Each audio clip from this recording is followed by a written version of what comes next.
right, we're back at the conference, and this time we are chatting with Lyn Ciurro, who is one of the owners of Bound to Happen bookstore in Stevens Point here, right? Yes, that's right. And so tell us a little bit about how you got to becoming a bookstore owner. Like, what was that path like? Yeah, it was a weird path. I certainly didn't plan on it. I went to school here in Stevens Point, UW Stevens Point, and fell in love with the area. But pre-COVID, my now wife and I were sitting downtown after the bookstore here had closed. We were just lamenting on the fact that we didn't have a bookstore like Room of One's Own down in Madison, which is our favorite bookstore. We kind of played around with the idea for a little bit, but then during COVID, we were really thinking about ways that we can connect and create more community in our area, and decided, why not just make a bookstore? Like, it's just that Just make easy. a bookstore. Just make a bookstore. It was not that easy. We learned quite a bit in the planning process, and then quite a bit more once we actually opened and had to deal with the reality of what it takes to run a bookstore. But it's been 4 years, 4.5 years now. We've, like I said, learned quite a bit. I think we've figured out a lot, and we've figured out that there's still a lot that we don't know. Yeah. But we're just on that journey to make it happen. Yeah. Well, congratulations. I mean, it is a lot of work. So Yes. well done, you. But we also wanted to talk to Lyn, particularly because he is, well, Bound to Happen, right? Yes. Is the conference bookstore, and we love to support indie bookstores. Yes, All right. So, how about telling us a little bit about what the bookstore does, like some of the programming and some of the ways you involve the community? Yeah. Like I said, community is the kind of cornerstone of what we were doing. So from the way that we curate our shelves, to the programming that we do, to the authors that we work with, to the community partners that we work with, like Wisconsin Writers Association, the goal is always about trying to build community and try to bring more people into what we have going on. So this weekend has been an incredible time for us to do that, meeting so many authors from across the state and beyond. Figuring out ways that we can bring authors back to Stevens Point has been very exciting, whether it's just their books or maybe getting an event together or something like that. We, yeah, we're excited about the opportunities that this conference has provided for us. Looking ahead for the rest of the year, it's holiday time, so that's sort of consuming us. Mm-hmm. But we have a few different events with authors lined up already. We're November 1st, we're partnering with an author in Madison, Christopher Miklos. Oh, nice. Yep. We might need to double check that, but I think this is correct. Sounds off the top of my head. I'm pretty sure we met him. Podcast episode. Yeah. Yes, yeah. So Ticktown, Yeah. November Ticktown. 1st, Yeah. we're doing Ticktown, Oh, which is man. very exciting. I should listen to that podcast. It sounds kind of good. Yeah, I'm very excited for it. We have a banned book read-in this Tuesday because it's Banned Books Week, Oh, yeah. which is a big thing that we're fighting against nationally, but also within our own community, whether it's a explicit book banning or kind of the quiet Yeah. book banning that happens. Because we work a lot with the teachers in the school district. So we're going to have a read-in where we talk about the ways that us as individuals and us as a community can fight back against that. A lot of fun things. That's You know, great. every day at the store it feels exciting, and you know, like we can plan as much as we want, but we kind of got to take it a day at a time. Yeah. Yeah. Do you have a? So, safe to assume that you grew up as a reader, thus the interest in a bookstore. Yes. What are some of your favorite genres? And also for your bookstore, is it just a broad genre-based bookstore, or do you have special focus? Yeah. For the first question, I read across all genres. I just if it's a book that I like or an author that I appreciate, no matter the genre, I can get into that.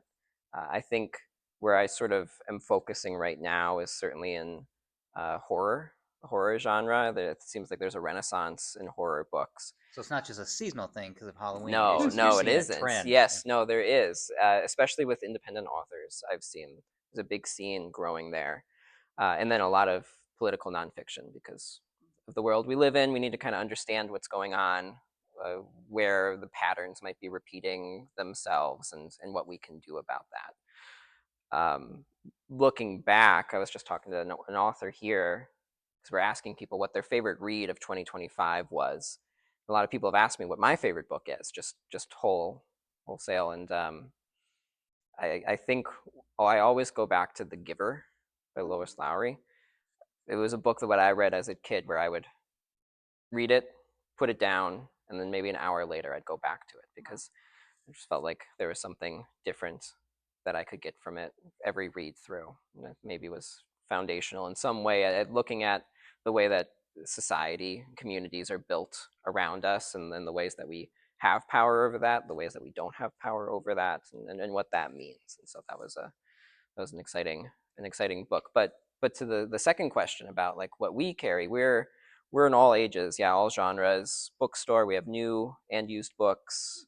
We have an online store that does show like everything that we do have in the shop, but we can basically get anything that's in print, which is kind of nice. It's nice in this day and age. You're really a click away to being connected with the books that you need, and we're happy to be able to be that for the community here in Stevens Point and just our larger community. But we do, like I said, when we opened, it was with a very specific vision in mind. We wanted to be focused on community and not just being a reflection of the community as it is now, but looking at ways that we can broaden the understanding of what our community is, and who's welcome and a part of our community. So we try to really curate and bring in books written by authors, and then different stories and experiences that just aren't represented well in mainstream central Wisconsin, and mainstream literature too. So looking at bringing books in by BIPOC authors, books that really examine some of the discrimination and discrepancies that sort of exist in access that different people have to telling their story, because we think that's such an important and powerful tool. And if you're only listening to the stories by the same sorts of people over and over again, you're kind of pigeonholing yourself, and we don't want to pigeonhole our community. We want to expand it. So, roughly 4 years into it now, just a brief bullet list, pros and cons. What would you do different if you had to do it all over again, besides opening up in the middle of 2020? Yeah, right. I know. We opened in 2021, and we were like, "Oh, it's over. We're past COVID now." We're not past COVID.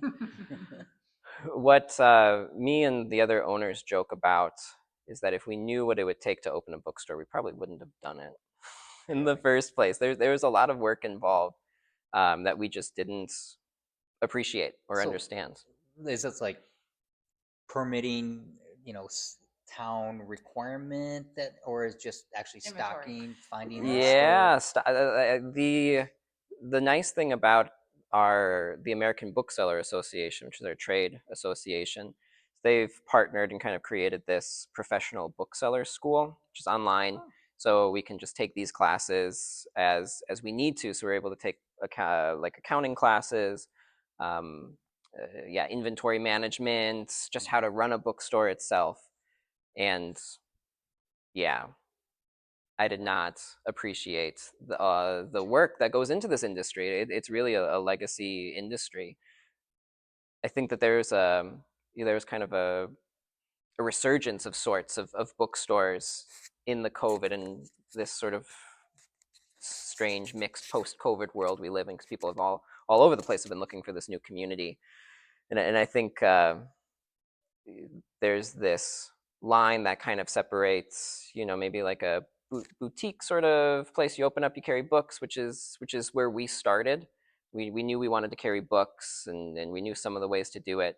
There's this like line that separates that from really having a bookstore that's part of this legacy and tradition of bookstores that is, yeah, connecting with authors, finding these new voices, bringing them into the spotlight in your stores. And yeah, for us, again, specifically, really trying to always come back to this idea of how can we make sure that our bookstore is in constant communication with our community, and with the broader literary world.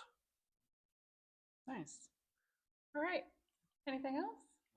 think you've been fantastic. Yeah, We appreciate your time. we sure do Yeah, no, appreciate thanks it. so I mean, much. Drop your books. address for Yeah. the audience out there. Hey, Where that's are you smart. located? Yeah, we're in downtown Stevens Point, 1008 Main Street.